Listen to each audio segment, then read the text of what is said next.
अक्कलकोटहून बाबा सबनीस हे हुमनाबादेला सिद्धपुरुष माणिक प्रभू यांच्या दर्शनासाठी आलेले होते.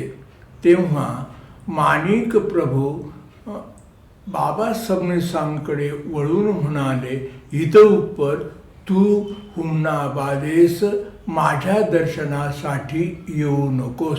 आता येथे उपस्थित असलेले ब्रह्मांड नायक संचारेश्वर श्री स्वामी समर्थ हे अक्कलकोटला येणार आहेत.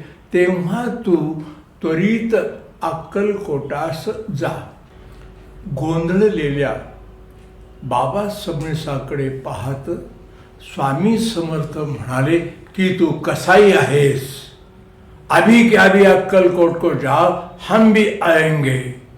तेव्हा बाबा सबनीस विचार करू लागले की आपण अक्कलकोटचे आहोत हे स्वामींना कसे बरे कळले?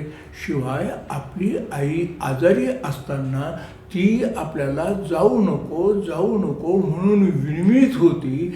तरीही देखील आपण एखाद्या कसायाप्रमाणे वागून तिला नकार देत आपण येथे हुमनाबादेला आलो. ह्या सर्व गोष्टीची प्रचिती आल्यामुळे बाबा सबनीस मनोमन खात्री पटली की श्री स्वामी समर्थ ही निश्चितच अवतारी पुरुष आहेत. हुमनाबादेत सिद्धपुरुष माणिक प्रभू हे चतुर्थ आश्रमात प्रवेश करते झाले. त्याच वेळेला इकडे अक्कलकोटामध्ये उपस्थित असलेल्या भक्त सेवेकऱ्या समवेत स्वामी समर्थ म्हणाले की हुमनाबादेत सिद्धपुरुष माणिक प्रभू हे संन्यास आश्रमात प्रवेश करते झालेले आहेत. उद्या सकाळी प्रातःकाळी ते समाधी घेणार आहेत.